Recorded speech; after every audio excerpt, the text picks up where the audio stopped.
प्रणाम मित्रों। कुलदीप भगत online classes में पुनः स्वागत है। आज अपन बात करेंगे अंग्रेज और बंगाल यानी ईस्ट इंडिया कंपनी और बंगाल के मध्य प्रमुख अपन बातें करेंगे। किस प्रकार से ईस्ट इंडिया कंपनी है ये बंगाल के ऊपर अधिकार करेगी और यहाँ पर अपना शासन स्थापित करेगी। देखिए, ईस्ट इंडिया कंपनी की अपन बात करें। ईस्ट इंडिया कंपनी और बंगाल। बंगाल के अंदर स्वतंत्र शासन की स्थापना है, यह कौन करता है? मुर्शीद कुली, मुर्शीद कुली खां। कार्यकाल 1713 से 27 तक रहता है मुर्शीद कुली खां का। 1700 ईस्वी के अंदर मोहम्मद हादी को मुर्शीद कुली खां की उपाधि दी जाती है। उपाधि देकर इसको बंगाल का दीवान बनाया जाता है। यह दक्षिण भारतीय ब्राह्मण था। दक्षिण भारतीय क्या था? ब्राह्मण था और बाद में इस्लाम ग्रहण कर लेता है। बंगाल में स्वतंत्र राज्य का संस्थापक है ये। नेक्स्ट है, इसने यहां पर इजारेदारी प्रथा को शुरू किया था और अपनी राजधानी है ढाका से मुर्शिदाबाद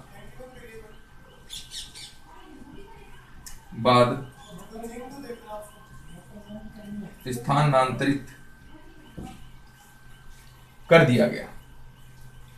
नेक्स्ट है, इसके बाद में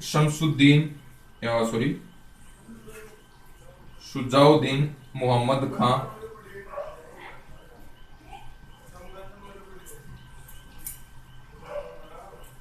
सत्रह सौ 29 से 39 सरफराज जो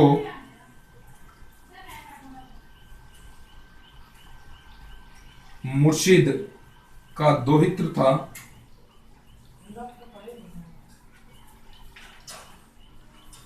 मुर्शीद का दोहित्र को अपना उत्तराधिकारी बना दिया इसने और इसे मुर्शीद को हटा करके मुर्शीद के दामाद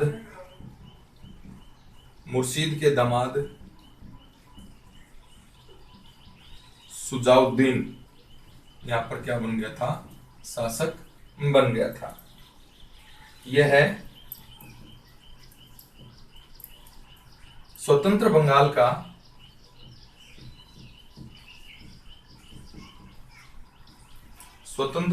का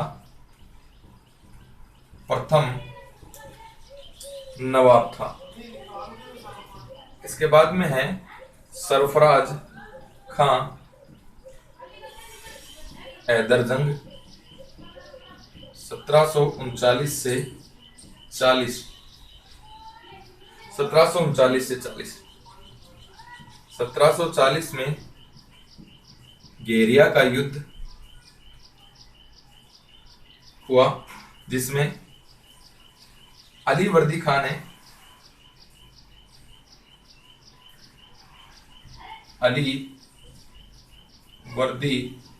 ने इसे हरा दिया और मार डाला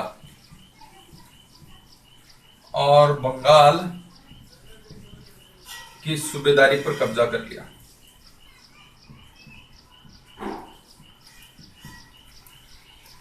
अब बंगाल का क्या बन जाएगा? शासक बन जाएगा अली वर्दी खां 1740 से 56।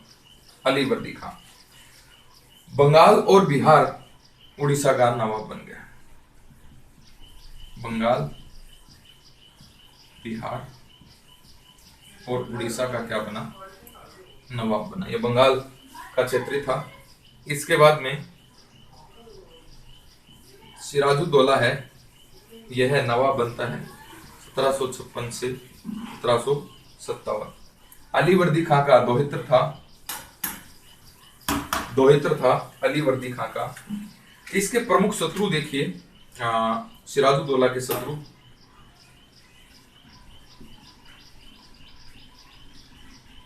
राजवल्लभ,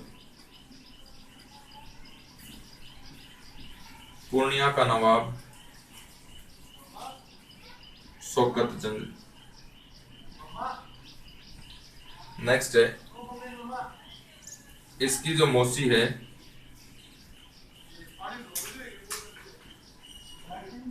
गस्सिटी बेगम और मीर जाफर। देखिए, बंगाल और अंग्रेजों के संबंध में देखें अपन तो मुर्शीद कुली खां है, इसने इसे 1700 ईस्वी के अंदर मोहम्मद हादी जो नाम था इसका मूल, इसको मुर्शीद कुली खां की उपाधि दे दी जाती है औरंगजेब के द्वारा। इसको बंगाल का क्या बना दिया जाता है, दीवान बना दिया जाता है। यह दक्षिण भारतीय था, बाद में इस्लाम ग्रहण कर लेता है। बंगाल में प्रथम बंगाल के अंदर जो स्वतंत्र राज्य का संस्थापक है वो कौन है साहब, मुर्शीद कुली खां है।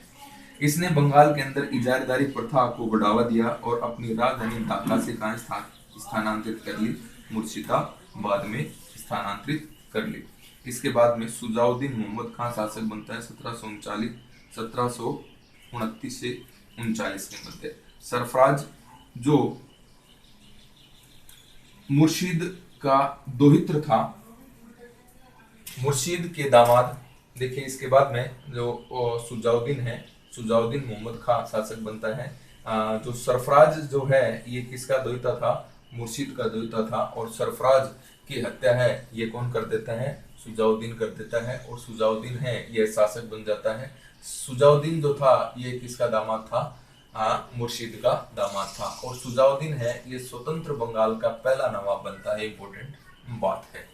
इसके बाद में सरफराज खां हैदर जंग है, यह शासक बनता है 1739 से 40 के मध्य। घेरिया का युद्ध होता है 1740 के अंदर, इंपॉर्टेंट युद्ध है घेरिया का युद्ध।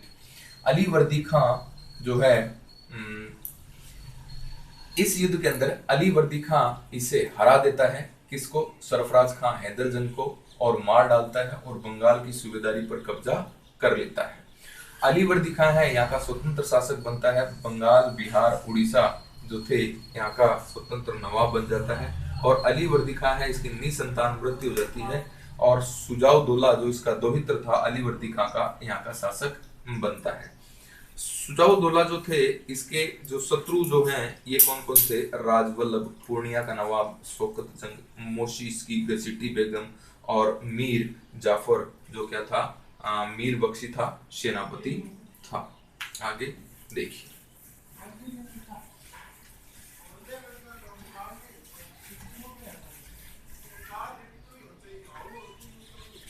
अब अपन बात करें तो देखिए,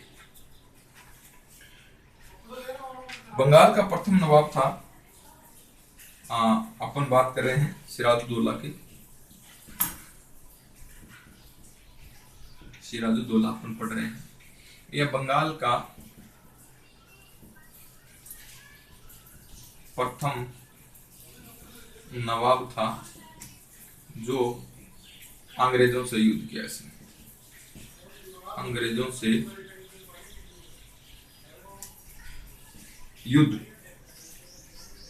से युद्ध किया। अक्टूबर 1756 में मनिहारी का युद्ध हुआ।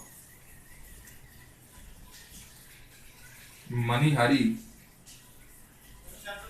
का युद्ध हुआ, इसमें पूर्णिया के शौकत जंग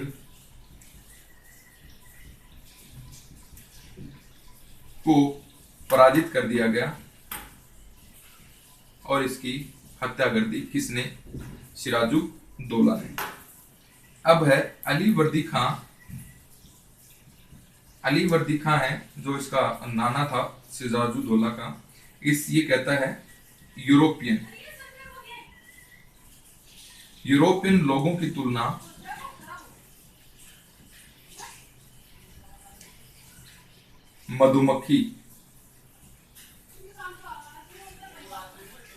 मधुमक्खियों से करता है और कहता है जब तक आप इन्हें नहीं छेड़ोगे ये आपको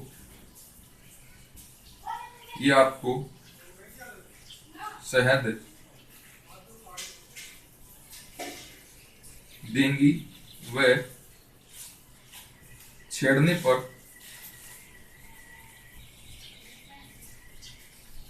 काट कर मार डालेंगी।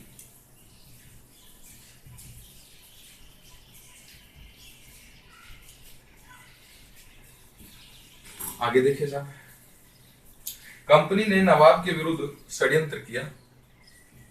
अंग्रेज कंपनी ने नवाब सिराजुद्दौला के विरुद्ध है यह षड्यंत्र करती है। देखिए, और इसी षड्यंत्र के कारण नवाब ने फोर्ट विलियम जो कलकत्ता में अंग्रेजों का दुर्ग था, इसके ऊपर 15 जून 1776 में आक्रमण कर दिया। 1756 में आक्रमण कर दिया। और विलियम फोर्ट का जो गवर्नर था, इसका नाम था डेक इस युद्ध के अंदर आता है और यहां से अंग्रेज अपनी जान बचाने हेतु बंगाल की खाड़ी के द्वीप फुल्टा में शरण ली। नेक्स्ट देखिए आगे, फुल्टा में कह ली इन्होंने शरण ली। अब है कालकोठरी की घटना। कालकोठरी की घटना कब के साथ? 20 जून 1756 की। 18 फीट लंबी एवं 14 फीट 10 इंच चौड़ी यह अंधेरी एक कोठरी थी। इसके अंदर 146 बंदियों को अंग्रेज बंदियों को इसमें डाल दिया और प्रातः जब इसको खोला गया तो मात्र 23 ही इसके अंदर क्या निकले थे? जिंदा निकले थे। और इस कहानी का जो लेखक है एक है जेड हॉलवेल। इस कहानी का लेखक है जेड हॉलवेल, जो इसी के अंदर बंदी के रूप में यहाँ पर था। नेक्स्ट अपन देखेंगे तो यहाँ पर है अलीनगर की संधि। अंग्रेजों और नवाब के मध्य अलीनगर की संधि होती है 9 फरवरी 1757 को। संधि नवाब व क्लाइव के मध्य क्या होती है? ये संधि होती। इसे कलकत्ता संधि भी कहते हैं, कोई विशेष बात नहीं है। अलीनगर की संधि, शर्तें देखेंगे इसकी। शर्तें क्या क्या थी? पहली शर्त है अंग्रेजों के सभी व्यापारिक विशेषाधिकार स्वीकार कर लिए गए। अंग्रेजों के व्यापारिक जो अधिकार है यह स्वीकार कर लिए गए। दूसरे है कलकत्ता की किलेबंदी और सिक्के डालने का अधिकार दे दिया गया। और 3 लाख की युद्ध क्षतिपूर्ति दी गई। क्षतिपूर्ति है यह अंग्रेजों को दी गई। तो ये इनकी शर्त थी। देखिए, सिराजुद्दौला बंगाल का पहला नवाब था जो अंग्रेजों से युद्ध करता है। अक्टूबर 1756 में मनीहारी का युद्ध होता है। मनीहारी का युद्ध, इस युद्ध में सिराजुद्दौला ने शौकत जंग है जो पूर्णिया का नवाब था उसे पराजित कर दिया और उसको मार दिया। अली वर्दी खान है जो सिराजुद्दौला का नाना था, वो यूरोप के लोगों की तुलना है मधुमक्खियों से करता है और कहता है कि जब तक आप इन्हें नहीं छेड़ेंगे तो आपको शहद देंगी और अगर आप इनको छेड़ेंगे तो ये काट करके मार डालेंगे। कंपनी ने नवाब के विरुद्ध षड्यंत्र रचा कंपनी ने नवाब के विरुद्ध। तो नवाब ने फोर्ट विलियम जो कलकत्ता में था 15 जून 1756 को इसके ऊपर क्या कर दिया, आक्रमण कर दिया। यहाँ का जो गवर्नर था ये डेक था। नवाब से बचने के लिए यहाँ के जो अंग्रेज थे ये अपनी जान बचाने के लिए बंगाल की खाड़ी के अंदर एक फुल्टा द्वीप है, इस फुल्टा द्वीप पर जाकर के अपनी जान बचाते हैं। कालकोठरी की घटना है, यह 20 जून 1756 की है। 18 फीट लंबी 14 फीट 10 इंच चौड़ी एक अंधेरी कालकोठरी होती है जिसके अंदर 146 अंग्रेज बंदियों को डाल दिया जाता है। प्रातः जब इसको खोला जाता है तो इसके अंदर 23 ही जिंदा बचे थे। इस कहानी का लेखक जेड हॉलवेल है, ये भी इसी बंदी गृह में था और यह बच जाता है। तो ये जो कहानी है ये काल्पनिक मानी जाती है। अलीनगर की संधि 9 फरवरी 1757 को अलीनगर की संधि होती है सिराजुद्दौला और लॉर्ड क्लाइव के मध्य। शर्तें क्या थी? अंग्रेजों को व्यापारिक विशेष अधिकार हैं, ये यथासंभव रहेंगे।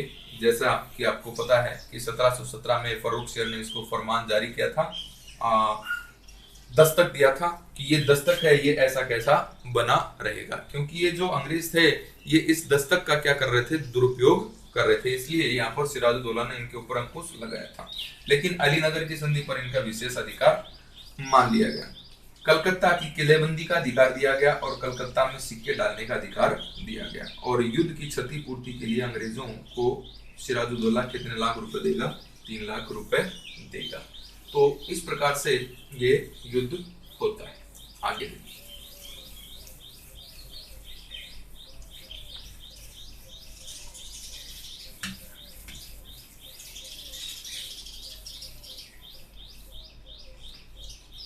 आगे अपन बात करें तो देखेंगे अंग्रेजों ने नवाब के खिलाफ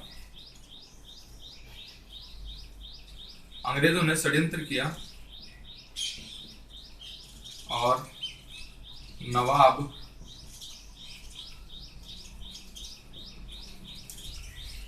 के खिलाफ मीर बख्शी सेनापति मीर जाफर को बंगाल का नवाब बनाना तय हुआ। और मुख्य जो षड्यंत्रकारी थे ये सब कौन कौन से थे? मीर बख्शी, ये कौन था? मीर जाफर। सेनाधिकारी ये कौन था? जमींदार राय दुर्लभ। कलकत्ता का प्रभारी माणिक चंद। बंगाल का व्यापारी अमीर चंद। बंगाल का बैंकर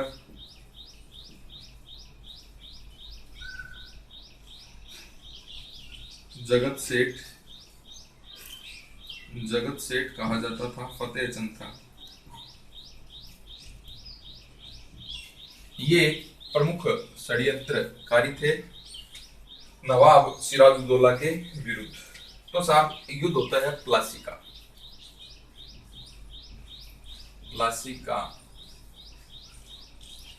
युद्ध 23 जून 1757।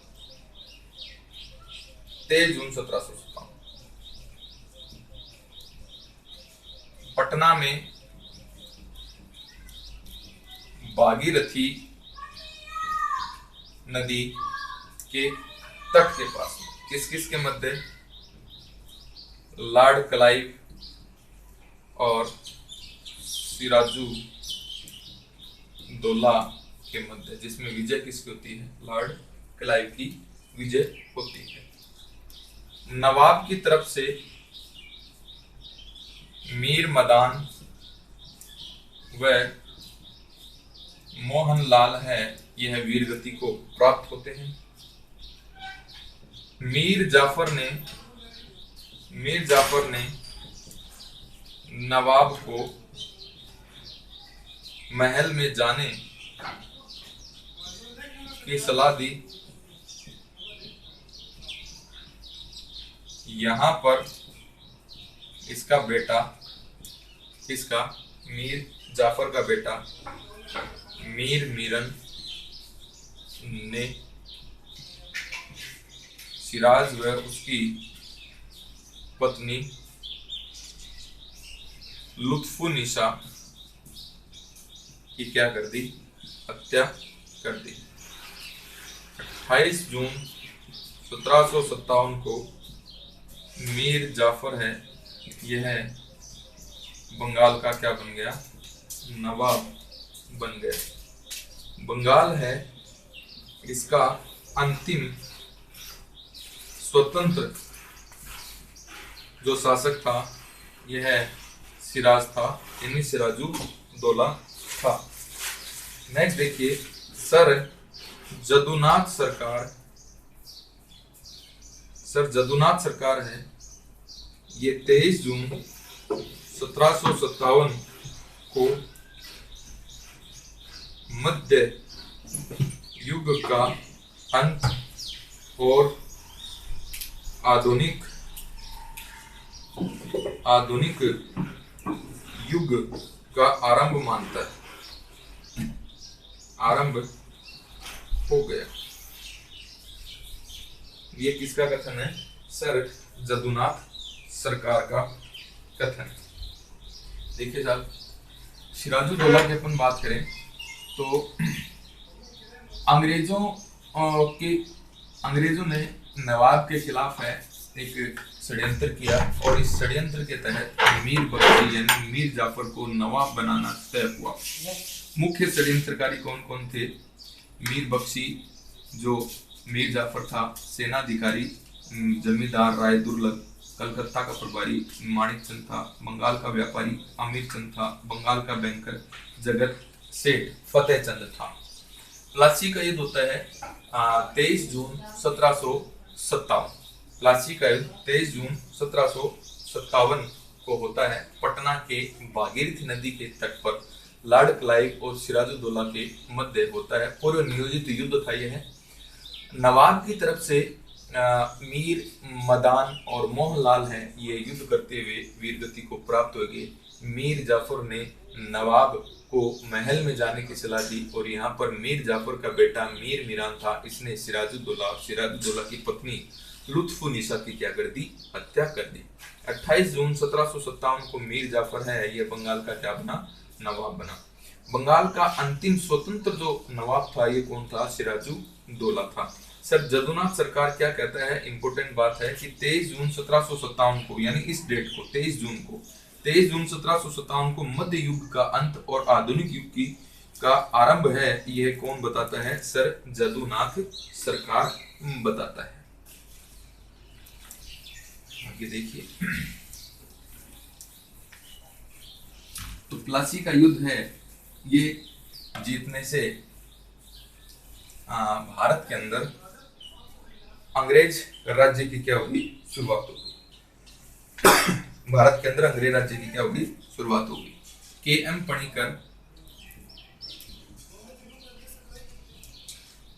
पणिकर का कथन है, यह एक सौदा था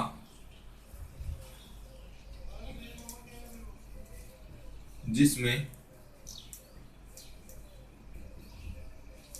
बंगाल के धनी सेठों तथा मीर जाफर ने नवाब को अंग्रेजों के हाथों बेच दिया।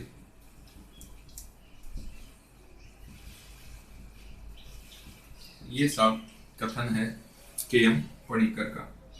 अब देखिए, मीर जाफर बंगाल का नवाब बनेगा 1757 से 60।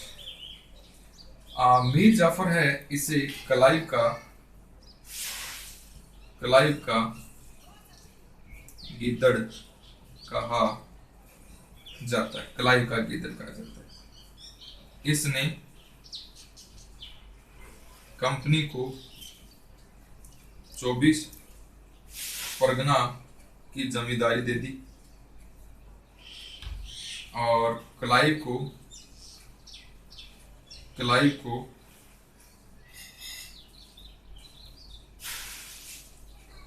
2,34,000 पौंड की निजी भेंट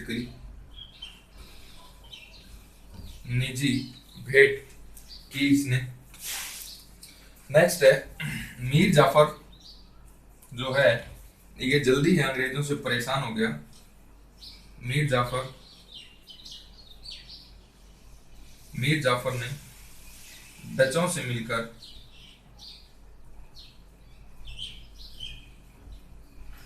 अंग्रेजों को देश से निकालने की क्या बनाई, योजना बनाई, लेकिन सफल नहीं हो सका। 1759 के अंदर मीर जाफर व डचों का अंग्रेजों के साथ युद्ध होता है, बेदरा का युद्ध, जिसमें विजय किसकी होती है, अंग्रेजों की विजय होती है। मीर कासिम। अब अंग्रेजों ने मीर जाफर को हटा दिया और इसके दामाद मीर कासिम को क्या बना दिया, बंगाल का नवाब बना दिया। बंगाल का गवर्नर वेंसीटाट ने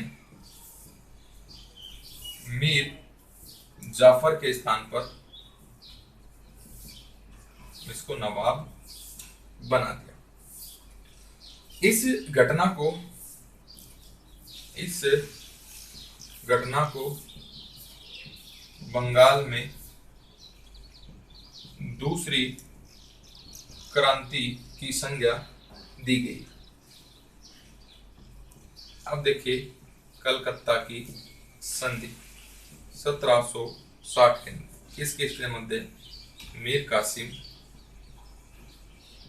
वर्सेज वेंसीटाट। सॉरी, इसमें देखिए, मीर कासिम ने वर्धमान मिदनापुर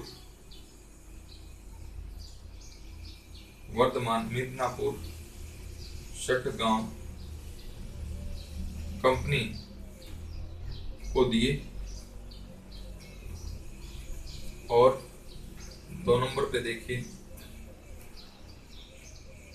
सिलहट के चुनाव व्यापार में आधा भाग दे दिया। सिलहट के चुनाव व्यापार में आधा भाग दे दिया।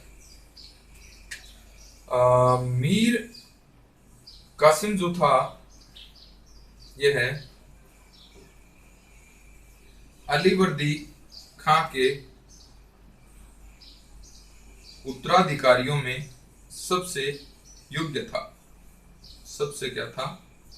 योग्य था। अपनी राजधानी यह मुर्शिदाबाद से कहां ले गया? मुंगेर ले गया। मुर्शिदाबाद से कहां ले गया साहब? मुंगेर ले गया। देखिए, के एम पणिकर है, यह कहता है प्लासी के युद्ध को यह एक सौदा था जिसमें बंगाल के धनी सेठों तथा मीर जाफर ने नवाब को किसके हाथों बेच दिया? अंग्रेजों के हाथों बेच दिया। सिराजुद्दौला के बाद में मीर जाफर है शासक बनता है। सिराजुद्दौला के बाद मीर जाफर है ये शासक बनेगा, बंगाल का नवाब बनेगा। इसे क्लाइव का गीदड़ कहते हैं। कंपनी को इसने 24 परगना है इसकी जागीरदारी दे दी और क्लाइव को 2,34,000 की निजी भेंट करी पौंड के रूप में। मीर जाफर है इसने डचों से मिलकर अंग्रेजों को बाहर निकालने की योजना बनाई थी, क्योंकि जो मीर जाफर है यह अंग्रेजों की नित नई नई मांगों को पूरा नहीं कर सकता था, इसलिए इसने इससे परेशान होकर के, अंग्रेजों से परेशान होकर के डचों से मिल गया मीर जाफर और इनको देश से बाहर निकालने की योजना बनाता है। और इसी योजना के तहत वेदरा का युद्ध होता है। ये वेदरा का युद्ध है यह 1759 के अंदर होता है। मीर जाफर और डच एक संघ में थे और दूसरी तरफ अंग्रेज थे, जिसमें विजय किसकी होती है? अंग्रेजों की विजय होती है। और यहाँ पर मीर जाफर को अंग्रेज हटा देते हैं और मीर कासिम जो इसका दामाद था इसको क्या बना देते हैं? बंगाल का गवर्नर बना देते हैं। और मीर कासिम को बंगाल का गवर्नर बनाने में हाथ किसका था? बंगाल के गवर्नर वेंसी टाट का हाथ था। ये जो मीर कासिम बंगाल का नवाब बनता है, इस घटना को बंगाल की दूसरी क्रांति के नाम से जाना जाता है। कलकत्ता की संधि होती है 1760 के अंदर। मीर कासिम और वेंसीटाट के मध्य ये संधि होती है। इस संधि के तहत मीर कासिम है यह वर्धमान, मिदनापुर और चटगांव है ये किसको दे देगा? कंपनी को दे देगा। सिलहट है इसमें चूना जो व्यापार है इसका क्या दे देगा? आधा भाग है यह सिलहट का आधा भाग अंग्रेजों को दे देगा, जो चूना व्यापार था। मीर कासिम जो था यह अलीवर्दी खां के उत्तराधिकारियों में सबसे योग्य नवाब था और इसने अपनी राजधानी है मुर्शिदाबाद से मुंगेर क्या करी? स्थापित करी। और मुंगेर के अंदर तोड़ेदार बंदूकों की क्या लगाया? इसने फैक्ट्री या कारखाना लगाया। मीर कासिम पढ़ रहे हैं अपन। मीर कासिम देखिए साहब, मीर कासिम है, इसके संदर्भ में अपनी बात चल रही है।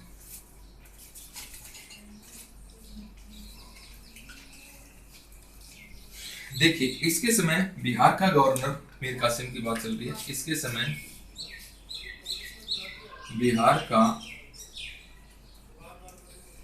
बिहार का गवर्नर था राजा राम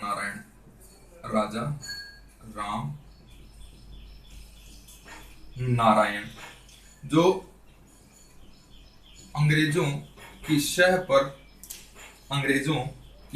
पर स्वतंत्र व्यवहार कर रहा था। स्वतंत्र व्यवहार कर रहा था और कासिम ने इसकी हत्या करवा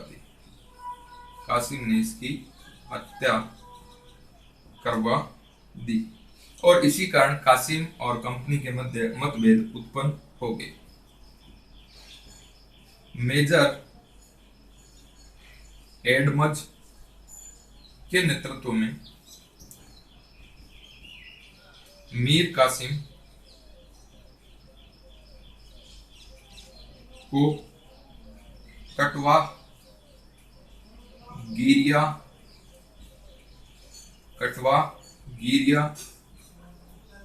सुक्ति उदय नाला की लड़ाइयों के अंदर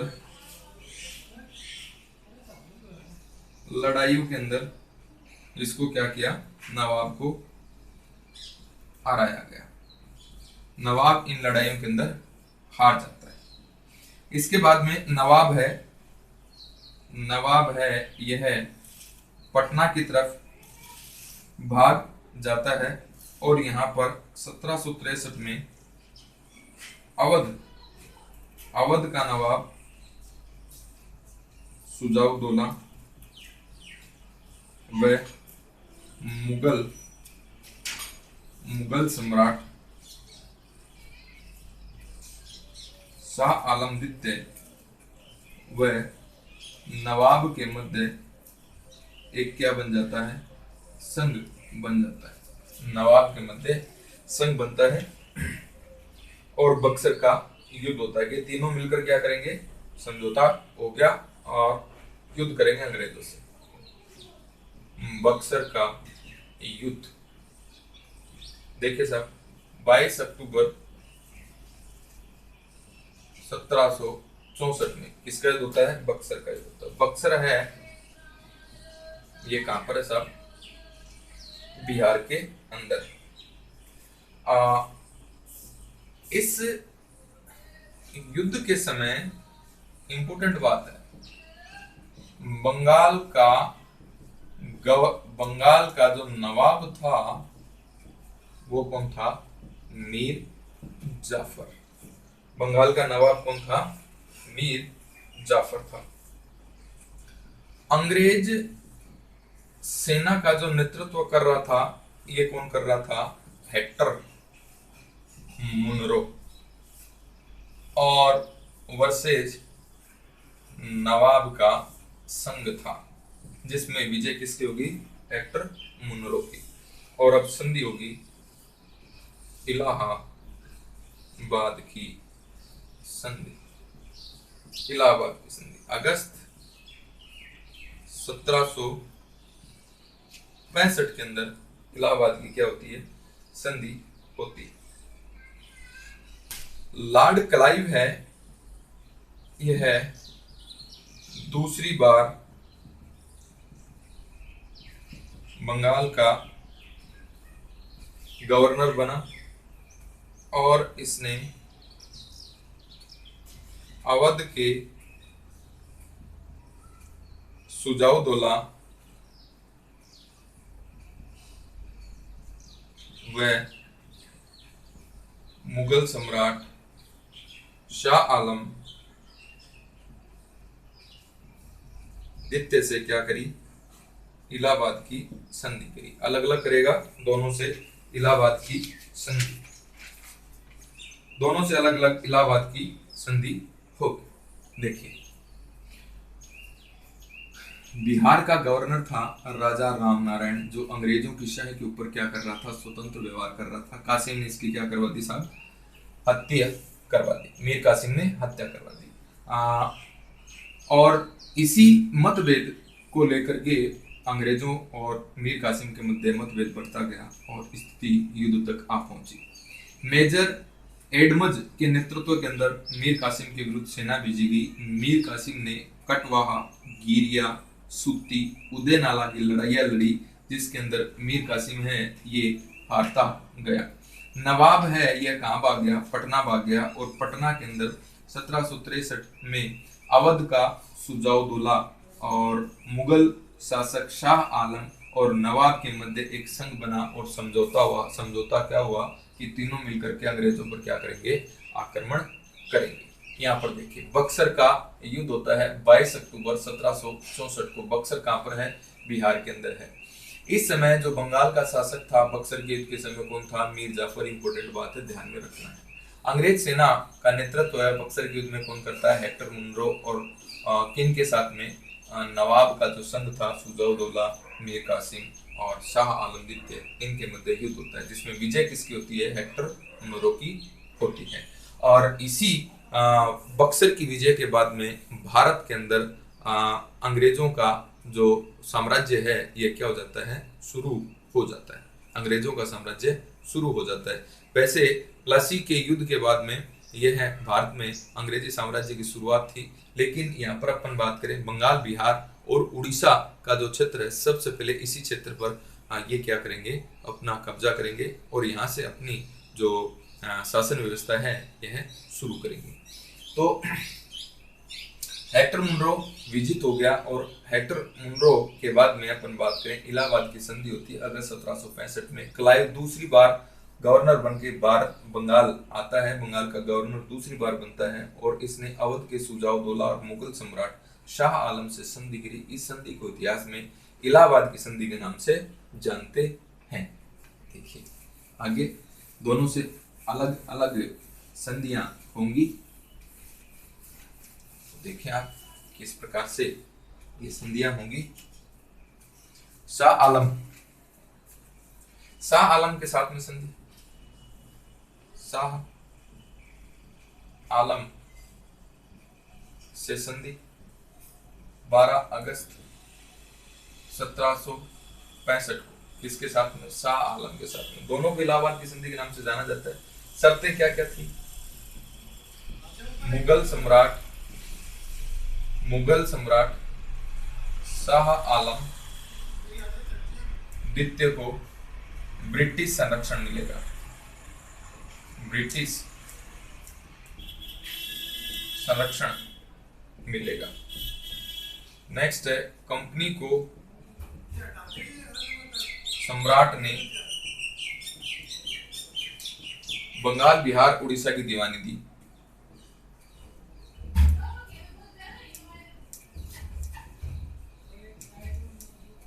नेक्स्ट है तीसरा है कड़ा और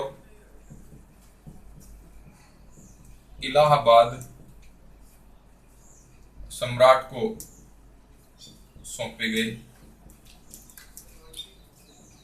नेक्स्ट है शाह आलम निजामत के खर्च हेतु 53 लाख रुपए अंग्रेजों को देगा। शाह आलम को निजामत खर्च हेतु 53 लाख रुपए व पेंशन के लिए 26 लाख रुपए सालाना स्वीकार हुए। निजामत के लिए तो कितने लाख रुपए, 53 लाख रुपए, व इसकी पेंशन के लिए अंग्रेज हैं यह इसको कितने लाख रुपए देंगे, 26 लाख रुपए साल के देंगे। ये संधि होगी शाह आलम। अब है अवध के सुजाउद्दौला के मध्य संधि, और संधि होती है 16 अगस्त 1765, 16 अगस्त 1765। देखिए अवध ने कड़ा और इलाहाबाद अंग्रेजों को दिए। युद्ध हर्जाने के रूप में 50 लाख रुपए अंग्रेजों को दिए गए। बनारस के जागीरदार बलवंत सिंह की जागीर पक्की कर दी गई। नेक्स्ट है अवध को बफर स्टेट बना दिया गया, यानी मध्यवर्ती राज्य इसको बना दिया गया। तो ये जो थी ये इलाहाबाद की संधि है जो शाह आलम और सुजाउद्दौला के मध्य होती है। शाह आलम है इसके साथ में क्लाइव संधि करता है 12 अगस्त 1765 को। शर्तें क्या रहती है, सम्राट मुगल शाह आलम को ब्रिटिश संरक्षण दिया गया।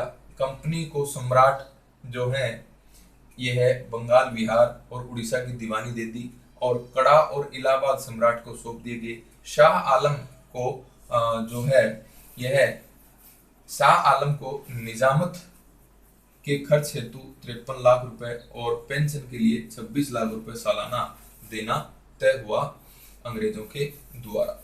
नेक्स्ट है अवध का जो सुजाओ दौला के साथ में संधि होती है, ये कब होती है? 16 अगस्त 1765 को अवध ने कड़ा और इलाहाबाद अंग्रेजों को दे दिए। युद्ध अर्जाने के रूप में 50 लाख रुपए दिए और बनारस के जागीरदार बलवंत सिंह की जागीर पक्की कर दी गई और अवध को बफर स्टेट के रूप में बनाना तय हुआ, यानी मध्यवर्ती राज्य बनाना तय हुआ। ये बात हो गई इलाहाबाद की संधि सुजाओ दौला और शाह आलम से क्लाइव ने की थी। अब देखें अपन बंगाल के अंदर द्वैध शासन।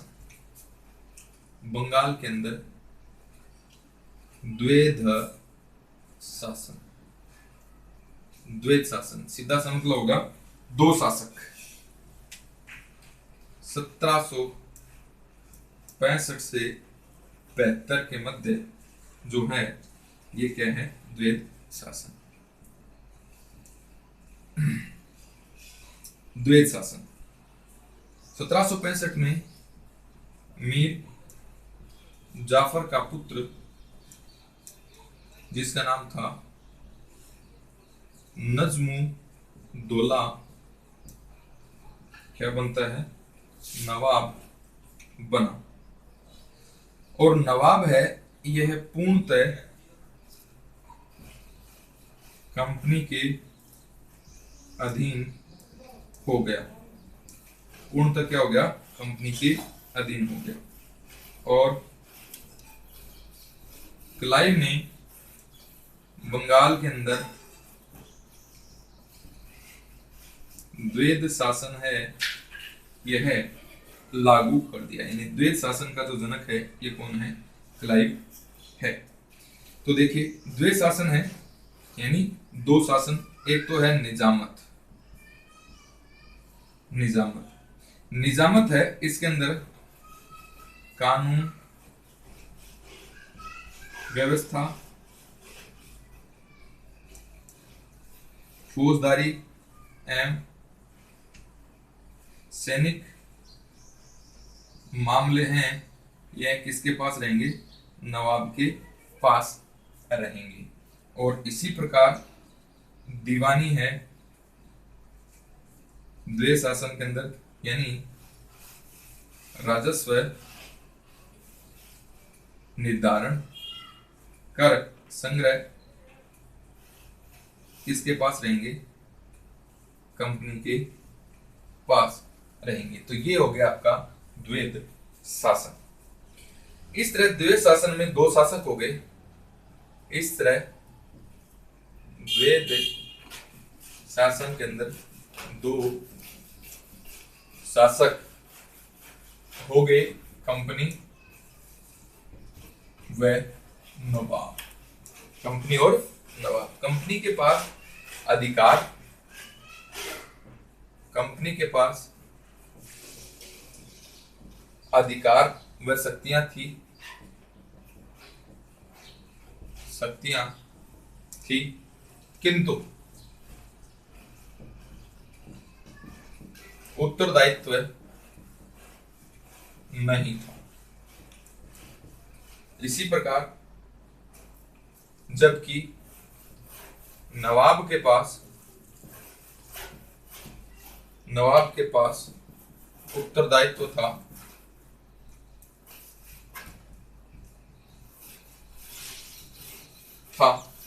किंतु अधिकार नहीं थे। किंतु अधिकार नहीं थे। कंपनी ने मोहम्मद रजा खां को बंगाल तथा राजा सिताब राय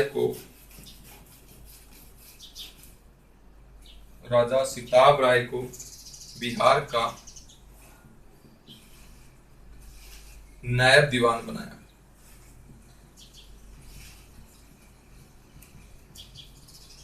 नेक्स्ट है द्वैध शासन के समय 1770 के अंदर बंगाल में भयंकर अकाल पड़ा और 1 करोड़ लोग भूख से मारे गए। और इस समय बंगाल का गवर्नर ये था कार्टियर। बंगाल का गवर्नर कार्टियर था। द्वैध शासन की बात करें, 2 शासकों का शासन 1765 से 72। इसका जनक कौन है? Lord Clive. 1765 में मीर जाफर का पुत्र नजमुद्दौला नवाब बना। ये पूर्णतः कंपनी के अधीन हो गया और क्लाइव ने बंगाल के अंदर द्वैध शासन लगा दिया। यानी द्वैध शासन यानी 2 शासन, एक निजामत। इसके अंदर कानून व्यवस्था, फौजदारी व्यवस्था, सैनिक मामले किसके पास रहेंगे? नवाब के पास रहेंगे। दूसरा है दीवानी, ये राजस्व निर्धारण और कर जो निर्धारण है या कर लगाना या कर में छूट देना है किसके पास रहेंगे? कंपनी के पास में रहेंगे। यानी सारी की सारी राज्य की सारी व्यवस्थाएं कौन करेगा? नवाब करेगा। और उस पैसा जो है वो जो मलाईदार विभाग है ये किसके पास में रहेगा? अंग्रेजों के पास में रहेगा। यानी जो अंग्रेज हैं ये नवाब को क्या देंगे? खर्चा देंगे, किस प्रकार से राज्य इसको चलाना है।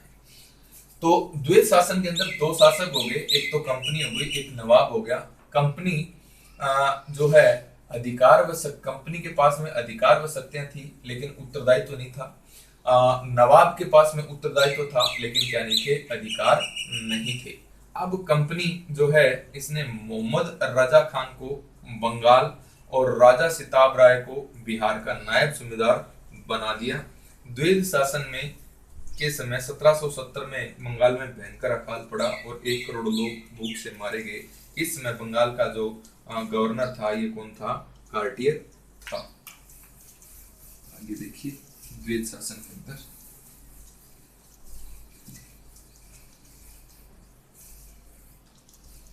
द्वैध शासन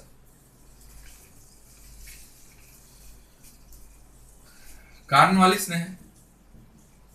कॉर्नवालिस यह है इंग्लैंड की संसद में कहता है, इंग्लैंड की संसद के अंदर क्या कहता है कि मैं पूर्ण विश्वास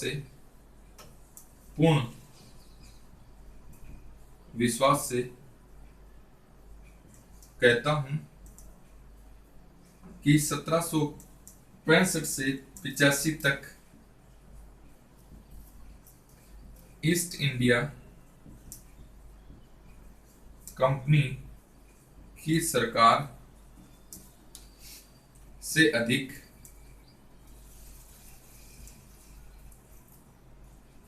भ्रष्ट व झूठी तथा बुरी सरकार ये संसार में कहीं नहीं देखी। ये साहब कौन कहता है? कॉर्नवालिस कहता है। नेक्स्ट है के.एम. पणिकर है।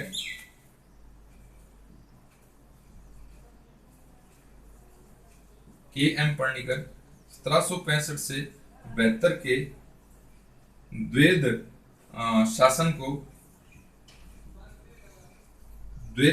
को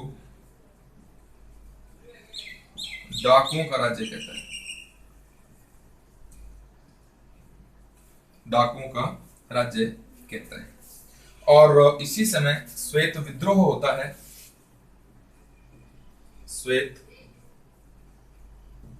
विद्रोह होता है क्लाइव के समय। क्लाइव के समय मुंगेर व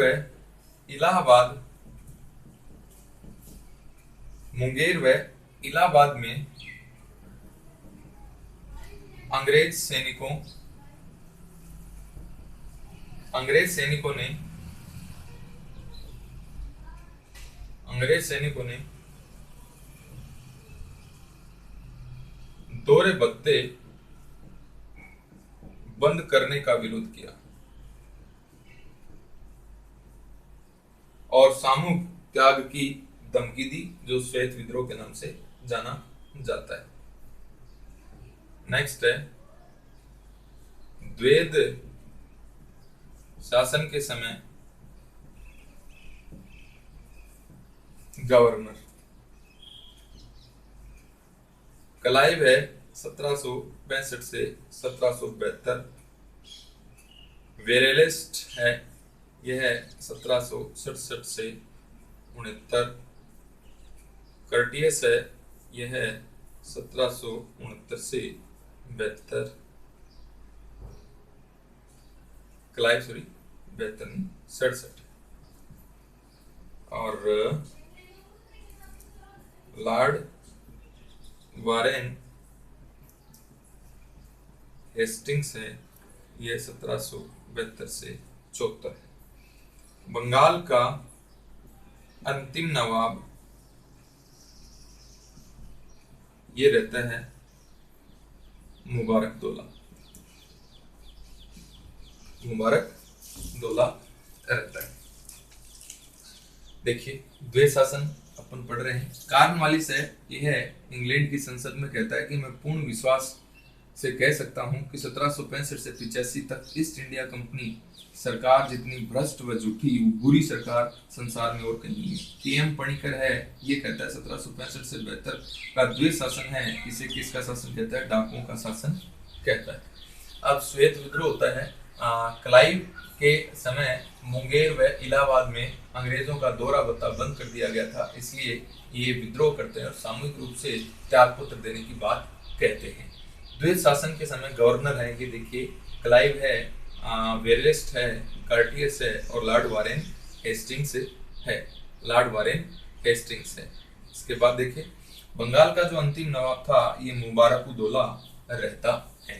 तो ये बात आपकी हो गई ईस्ट इंडिया कंपनी और बंगाल। इसके बाद में अपन बात करेंगे अगला जो अपना चैप्टर होगा वो होगा ईस्ट इंडिया कंपनी और मैसूर के संबंध। धन्यवाद।